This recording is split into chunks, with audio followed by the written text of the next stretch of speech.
ndo alipata nafasi ya kuzungumza. Nadhani kwa mara ya kwanza tangu hili. Yes. Seke. Kwa tulijua atazungumza Ijumaa. Alikuwa akionekana tu ana swali na hivi, lakini juzi amezungumza. Sasa weekend hii amezungumza kuhusiana na kile ambacho kinaendelea.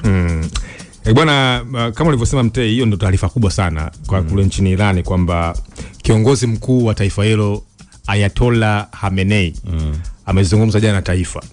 Na hii inakuja ni katika kumbukizi ya kukumbuka mapinduzi, lakini kurudi kwa baba wa taifa hilo ambaye alikuwa anaitwa Grand Ayatollah Khomeini. Kaza tufahamu kwamba huyu Ayatollah sasa hivi, huyu kipindi Grand Ayatollah Khomeini anafanya mapinduzi mwaka 1979, huyu alikuwa ni mshirika wake wa karibu, lakini vile alikuja kuchaguliwa kuwa rais wa nchi hiyo. Ukiacha bwana Grand Ayatollah Khomeini kufariki mwaka 1989, Ayatollah Khamenei wa sasa hivi ndo akarithi hiyo nafasi ya kuwa ni supreme leader. Kwa jana ilikuwa ni siku kubwa sana ya kukumbuka, cha kwanza mapinduzi, lakini cha pili kukumbuka kurudi kwa mwanamageuzi au kiongozi ambaye alifanikisha mapinduzi mwaka 1979 na kuondoka kwa Mohamed Reza Shah Pahlavi. Sasa jana kutazama amezungumza masuala mengi, lakini kubwa zaidi ni kujibu mapigo ambayo yalikuwa yanatokea katika upande wa magharibi. Na ukitazama hotuba yake anazungumza kwamba kwanza anasema kwamba Iran ni taifa kubwa sana duniani. Hilo moja. Limebarikiwa mafuta, gesi, na Iran imekuwa ni eneo zuri la kijiografia. Kwa kipindi kirefu mataifa magharibi yamekuwa kama wakitamani nchi ya Iran. Na wamesema kwamba wamekuwa wakitumia hizo proxy, mataifa hayo ya kimkakati kuanzia Marekani, Israeli na hata majirani zake kuhakikisha kwamba wanaweza kulihujumu taifa la Iran. Na amezungumza kwa mfano mpango wa nyuklia na hali ambayo inaendelea mashariki ya kati. Lakini kubwa zaidi ameonya, amesema kwamba kwanza amewaambia wananchi wa Irani wasiogope, watulie. Nchi yao ipo vizuri na jeshi la mapinduzi la Iran, utazama lile ambalo linaitwa IRGC, linalinda utawala na kulinda taifa. Kwa waogope, Mungu amebariki kuwa taifa zuri zaidi. Upande wa pili ni kwamba sasa hivi ukitazama Marekani na Israeli kuna hiyo dilema. Marekani hawapo tayari kuishambulia Iran. Hawapo tayari kwa sababu ya athari za ambazo zitakuja kutokea.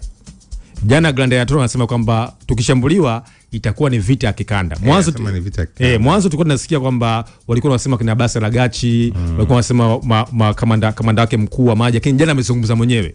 Na hii kumbuka, hii ni kauli ya mkuu wa nchi, supreme leader wa taifa. Kwa hiyo maana ni kwamba hii kauli ambayo imefanywa mchakato wa utawala mzima katika taifa. Sasa katika upande wa pili ni kwamba Irani, Marekani wapo tayari kuishambulia Iran kwa sababu ya hizo athari za kikanda ambazo zitatokea. Kama unafahamu, ikitokea vita itatokea katika upande mzima. Lakini sasa hoja iliyopo ni kwamba Israel wanataka kama kushambulia wenyewe bila uwepo wa Marekani. Kwa sababu Trump anasema kwamba wakae kwenye meza mazungumzo. Na mazungumzo ambao wanataka kukaa, mazungumzo yale hoja ambazo 4. Utazama, Irani waondoe uzalishaji wote wa nyuklia na waupeleke Marekani. Hilo la kwanza. Lakini la pili, Irani iache kuyasupport yale makundi. Hezbollah, Hatibu Hezbollah, Fani Yunus, Hamas, Houthi, wote waache kuyasupport. Lakini vile Iran wameambiwa kwamba waache kuzalisha drone na kamikaze, intercontinental ballistic missile. Sasa hizi hoja zote Iran wamezikataa zote. Wamesema wao kusupport makundi ya Hamas, Hezbollah, Houthi, kutazama Hatibu Hezbollah, huu ni mkakati wa kupigania maslahi ya nchi za Kiarabu Mashariki ya Kati. Kwa mpango ambao wanaweza kukaa nao, kukubaliana nao, ni mpango wa kujadiliana masuala mazima ya nyuklia. Na unafahamu mwaka 2015 aliyekuwa rais wa Marekani anaitwa Barack Obama alikuja na mpango ambao unaitwa Joint Comprehensive Action. Nchi kubwa zile 6 zilikaa na Irani kuzungumza mpango wa nyuklia. Baada ya kuingia Trump, mpango ule tunaona kwamba akajitoa na kupelekea vikwazo vikubwa sana katika nchi ya Iran. Kwa kutazama ni kwamba Iran nao jana wametaja majeshi ya Ulaya kama ni majeshi ya kigaidi. Unakumbuka wiki iliyopita Ulaya walisema kikosi cha mapinduzi cha Iran IRGC kwamba ni kikundi cha kigaidi. Sasa jana vile vile na Iran wamejibu kwamba wamesema majeshi yote ya Ulaya kuanzia NATO na majeshi ya kigaidi. Sasa Mtei, hapa kuna hoja msingi. Kuna ile inaitwa dhana ya ugaidi. Yani gaidi ni nani? Kwa sababu ukimsikiliza aliyekuwa waziri wa mambo ya nje Hillary Clinton anakiri kwamba Wamarekani walikuwa wana support vikundi vya kigaidi hivi ambavyo vinaitwa ISIS na vilianzishwa kimkakati na walikuwa wanavipa fedha. Mwaka 1987 kuna first intifada, kuna footage zinasema kabisa kwamba Hamas ambao wanaisumbua Israeli katika eneo la Gaza walikuwa wanapewa pesa na Israeli kwa lengo la kupunguza nguvu za PLO, Palestine Liberation Organization. Lakini ukiwaza vizuri sasa, yani usiwaze kipropaganda, waza katika free mind, ni kwamba haya makundi kwa mfano Hamas, Hezbollah, Houthi, sawa, Hatibu Hezbollah, jiulize kwa nini yameanzishwa? Yameanzishwa katika kupinga ukandamizaji na mauaji ya watu wa Palestina na kupigania haki zao. Kwa hiyo leo hii kusikiza vyombo vya habari vya kimagharibi vinasema kwamba Hamas ni magaidi, Hezbollah ni magaidi. Lakini ukiwaza sasa, je, kwa nini haya makundi yalianzishwa?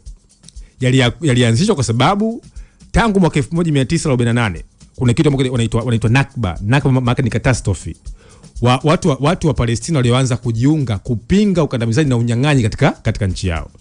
Ndio maana unaambiwa kwamba hata wewe mteo ungekuwa Gaza ungeresist. Kwa sababu ule ukandamizaji, sawa, ule yale maonevu ya watu wa Palestina. Kwa hiyo baada ya mwaka 1979 kuanzishwa kikosi maalum cha kulinda utawala ILGC, na baada ya mtazamo wa Irani kugeuka, akaanza kuyaunga mkono ya makundi. Akaanza kuunga mkono Hamas, kuunga mkono Hezbollah, kuunga mkono Houthi na Hatibu Hezbollah kwa lengo kupigania maslahi ya watu wa Palestina na eneo Mashariki Kati katika ukingo wa Guba. Sasa ukitazama imetengeza utata sana katika eneo la Mashariki ya Kati. Na unaweza kujiuliza swali vile vile kwamba okay, kwa mfano kwa nini Israeli anataka Marekani, sawa, aanzishe vita dhidi ya Iran? Unafahamu Mashariki ya Kati mataifa ni mawili. Taifa ni Israeli, taifa ni Iran.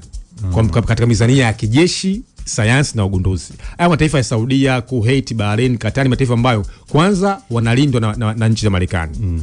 Lakini ukitazama katika innovation, katika ugunduzi, katika curiosity, udadisi wa vitu, Irani na Israeli. Sasa inatajwa kwamba Irani sasa hivi amefikia 60% ya urutubishaji wa madini ya nyuklia.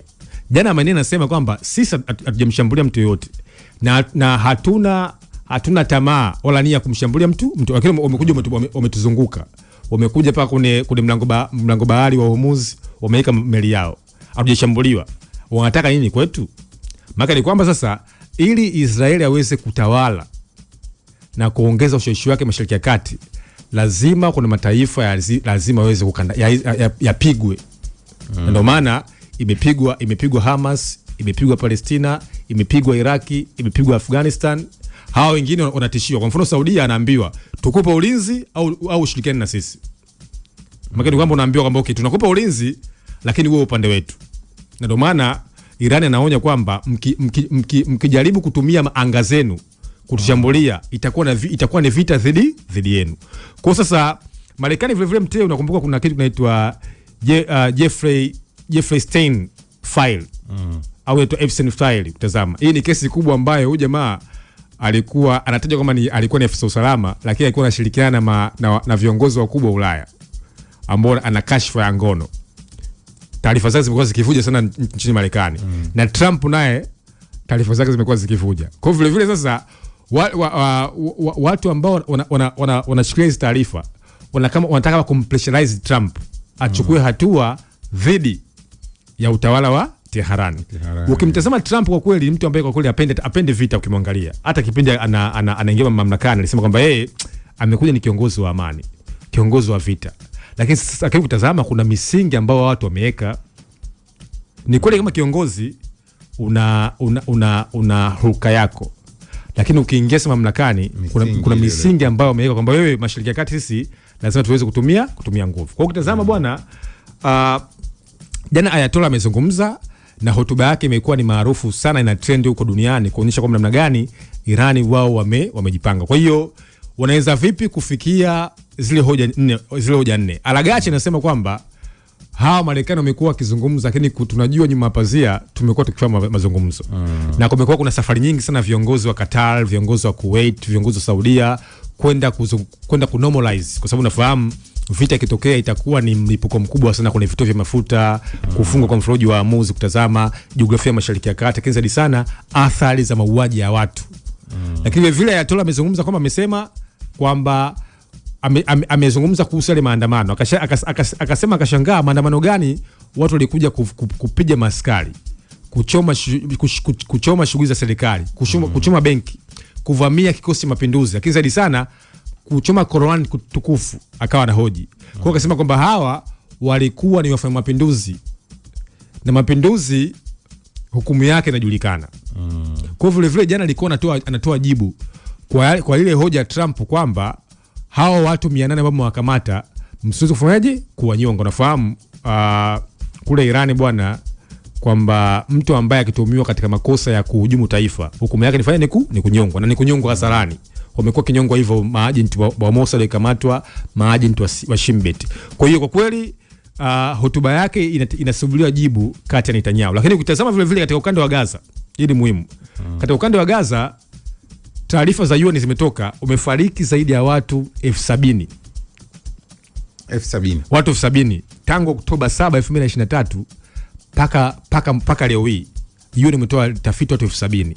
Na unafahamu katika kile ambacho kinachoitwa Body of Peace ambayo alikianzisha Trump juzi, mpango ni kwamba ni kukusanya zaidi ya dola milioni 25 na kila nchi kuweza kutoa dola bilioni 1 kila nchi mwanachama kuweza kujenga Gaza. Lakini Netanyahu jana anazungumza, anasema kwamba Gaza haitajengwa, na wameweza jana wamefunga vile kituo cha Rafa. Gaza haitajengwa moja, lakini anasema kwamba hakuta kuwepo taifa la Palestina katika nchi. Lakini vile hawa Palestina mnataka kuwajengea makazi waishi maisha mazuri, hawa mtawapa nguvu waje tena kutulipua baadaye. Kwa vile vile muonekana Netanyahu amekuwa ni kikwazo zaidi katika ule mpango wa Trump kufikia nini? Kufikia amani. Sasa hoja msingi ni kwamba je, Trump anaweza kumwacha rafiki yake Netanyahu ambaye amekuwa akifunga safari kila siku au kila leo kuelekea Washington kuweza kuzungumza? Wana umezungumza pia kuhusiana na tunahitimisha hili ni kubwa, ndio maana tumekaa hapa sana kulizungumza. Uligusia kuhusiana na lile jeshi la mapinduzi pale Irani, IRGC, na kutuhumiwa na Umoja wa Ulaya kwamba ni kikundi cha kigaidi. Cha kuchekesha, weekend hii vyombo vya habari vya Irani vimeripoti kwamba wabunge wa Irani walijitokeza bungeni wakiwa wamevalia sare za jeshi lile. Yaani wabunge wote walikuwa wamevaa sare za jeshi lile kama njia ya kujibu Umoja wa Ulaya kwamba wale sio wa magaidi, na kutangaza kuiunga mkono taasisi hiyo ya kijeshi. Kwa hiyo wabunge wote, kuna picha zimeenea sana kwenye mitandao kule Irani, wakiwa bungeni wamekaa, wamekula nguo za jeshi lile la mapinduzi, wametulia zao bungeni. Shirika la habari la pale Irani pia limeripoti bendera yenye kauli mbiu inayosema IRGC ndiyo shirika kubwa zaidi la kupambana na ugaidi duniani. Hiyo bendera ilikuwa pale bungeni. Na wote wabunge wamekula sare ya jeshi. Maana kwamba hiyo ni kupeleka solidarity, kwamba mkono tupo na nyie, hatujawaacha na tunathamini hiyo kazi ambayo mnaifanya. Inaweza ikawa ni njia nyingine ya kuionyesha dunia kwamba sisi tupo imara sana. Kabisa, mpaka sasa hivi Iran wameonyesha dunia kwamba wapo imara sana.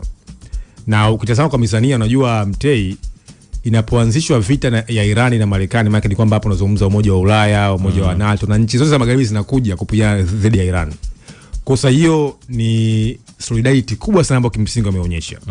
Kwa hiyo sasa hivi ukitazama taifa ndani ya Iran ndio limekuja kwa pamoja. Na hii unajua inakuwa ni ngumu hata kwenda kufanya regime change, kwa sababu yale maandamano sasa hivi sio hoja Iran. Maandamano yashakufa. Lakini vile wananchi waliandamana kwa maelfu kumuunga mkono Ayatollah Khamenei. Jana amezungumza, maana ni kwamba Iran wapo pamoja. Sasa okay, unapoenda kufanya regime change utaenda kumtawala nani? Umeelewa? Lakini vile katika hoja ambayo anaitoa jana Ayatollah, cha kwanza kuunga mkono kikosi cha mapinduzi, kuunga mkono serikali, kuunga mkono jeshi na kuambia watu waweze kuwa imara. Maana ni kwamba sasa inakuwa ni vigumu kwenda kuingilia kijeshi. Of course kuna hizo hoja ambazo wengine wanasema kwamba Maduro naye alizungumza hivyo wiki ya kwanza, wiki ya pili Maduro akaenda kumvamia akamchukua. Of course huwezi kupima mizania kati ya Venezuela na Iran. Iran washapeleka paka satellite kwenye mwezi. Iran wamefanya ugunduzi mkubwa. Iran leo hii wanatajwa, wengine wanasema kwamba tayari bomu la nyuklia analo, sema anaficha tu. Iran ametuonyesha kwenye vita siku 12 mwaka jana.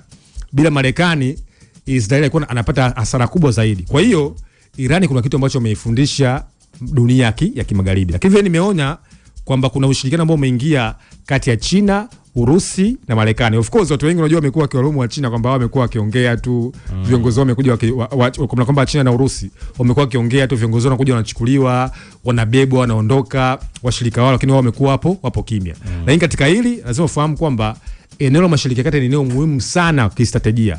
Kwanza, kwa mfano Iran ikianguka leo hii itakuwa ni pigo kubwa kwa Urusi, kwa sababu washirika wake wa kimbinu watakuja Irani na watakuwa wamemsogelea zaidi, kama vile ambavyo wanavuta kuitumia Ukraine kumsogelea dhidi yao. Kwa hiyo hii kwa bunge kuja pamoja, mahakama, serikali, jeshi na makundi yote ya katika ukanda Mashariki ya Kati, kuanzia Hamas, Hezbollah, Hatibu Hezbollah, Fani Yunus, Houthi, kutazama hii maana ni kupeleka solidarity katika utawala wa Grand Ayatollah Khamenei. Kwa hiyo tunaenda kusubiri kwamba hiyo hoja yao ya kushambulia viongozi, maeneo ya nuclear, kushambulia hilo jeshi la IRGC na maeneo muhimu ya kimbinu inaweza kuchukua paka lini. Haya bwana, asante. Mago wa Mabibo anasema Muhoozi anatikisa kiberiti, ila Marekani inapotaka jambo lake hakuna anayeweza kupinga, ila namuonea huruma. Anasema namuonea huruma Museveni kwani anadeka kwa mtoto. Haya, asante.